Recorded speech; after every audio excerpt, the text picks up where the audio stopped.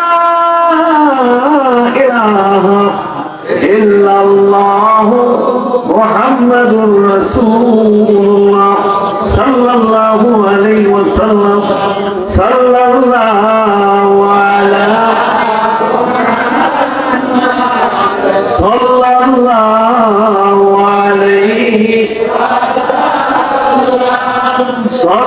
সাল্লাল্লাহু আলা মুহাম্মাদ সাল্লাল্লাহু আলাইহি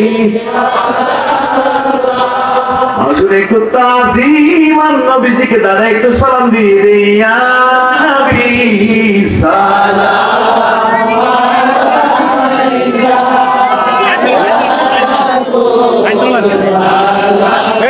লাইন ধরো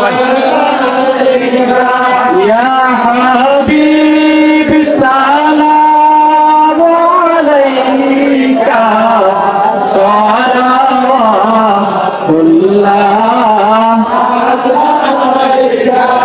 ইয়া রাসূলুল্লাহ ইয়া হাবিবাল্লাহ মরণে হইব একা কবরে থাকিব একা হাসরে উঠিব একা সেটাই পাই যেন নবী আপনারি দেখা ইয়া নবী সালাম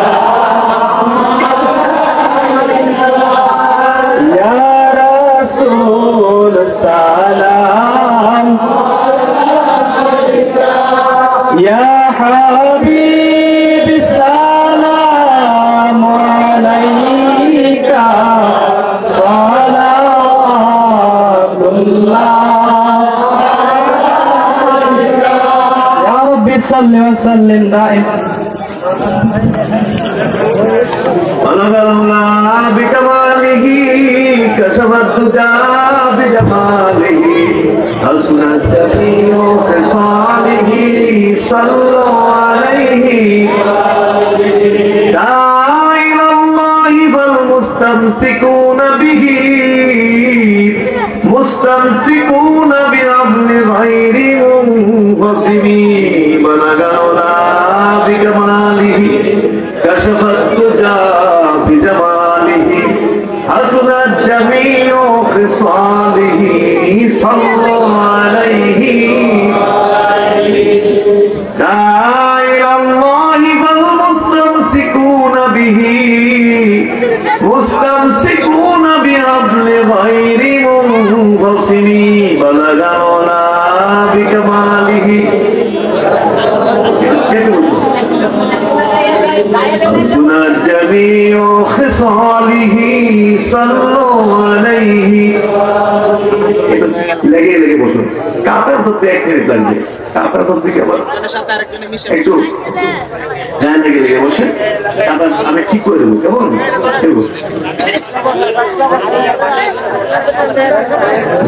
সবাই একটু কষ্ট করে নরম, অলসতা করেন না।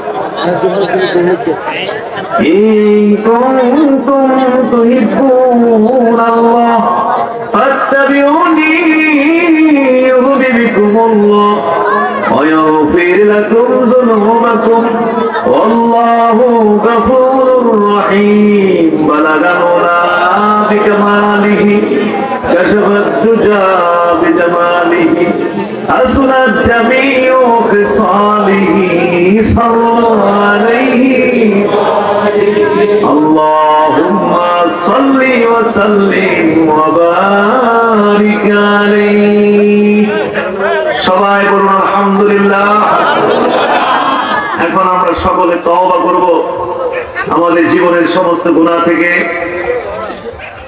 আমরা সবাই গুনাহগার, সবার চেয়ে বেশি গুনাহগার আমি তওবা করব এবং আমরা সবাই তওবা করব। আল্লাহ পাক গুনাহ মাফের জন্য তওবার ব্যবস্থা করছেন। বান্দা গুনাহ করবে আল্লাহ জানেন, গুনাহ মাফের জন্য আল্লাহ তাআলা তওবার ব্যবস্থা করছেন।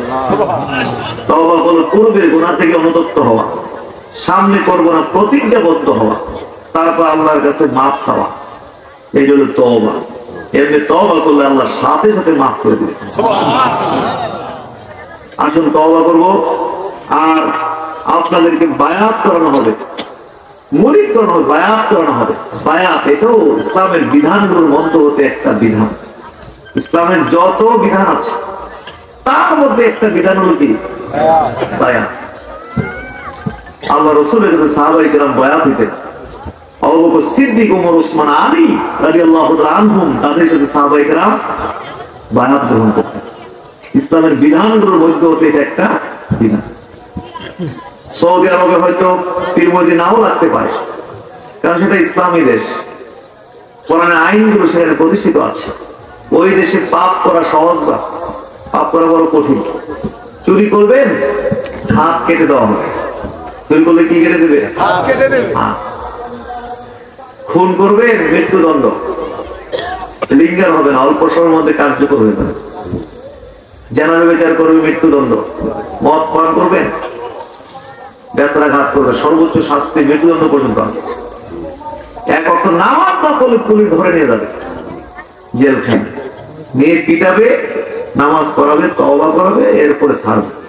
বাংলাদেশে নামাজ না পড়ার কারণে বাড়ির থেকে পুলিশ এসে ধরে হয়ে গেছে, এরকম কি একটা ঘটনা আছে? হাজার হাজার পুলিশই তো নামাজ পড়ে না। কি বলেন, ঠিক না? পুলিশই করে না, নামাজ পড়ে, আপনারা ধরে দেবে। এই জন্য সৌদি আরবে হয়তো পীর মুরিদ লাগবে না। সৌদি আরবের জনগণ রাষ্ট্রের শাসকদের কাছে বায়াত গ্রহণ করলেই এই বিধান পালন হতো। কিন্তু যে সমস্ত এরিয়াগুলো মুসলিম দেশ কিন্তু ইসলামী দেশ না, ওই সমস্ত এরিয়াগুলোতে হক্কানি পীর মাশায়েখদের পীর মুরিদের মাধ্যমে ইসলামের ব্যাপক খেদমত হয়েছে। বলেন না সুবহানাল্লাহ। আমাদের দেশে একটা বাপপাড়ি ফতোয়া চালু করা আছে যে বাপ মা থাকতে মুরিদ হন না, এরকম একটা ফতোয়া শুনছেন? বাপপাড়ি ফতোয়া, বাপ মা থাকতে মুরিদ হওয়া যায়। বাপ মা থাকতে কি হওয়া যায় না? মুরিদ হওয়া যায়। এই জন্য মাঝে মাঝে আমার কাছে যায় খুশি, হুজুর আমি আইসি মুরিদ হইছি, মুরিদ হইতে 1 মাস হয় হুজুর আমার আব্বা মারা গেছে। তাহলে আপনার আব্বা মারা যাওয়ার সাথে আপনার মুরিদের সম্পর্ক, ওই যে মাথা ডুবে গিয়ে আসছে যে বাপ থাকতে কি, বাপ মা থাকতে কি হয়ে যাবে না? এটা বাপ মরে শাস্তি পড়ে গেছে। এগুলো পীর মুরিদি বিদেশি যারা, আউলে কেরাম পীর মাশায়েখ বিদেশি যারা, তারা কাম এই ফতোয়া জারি করে। আচ্ছা বাপ মা থাকতে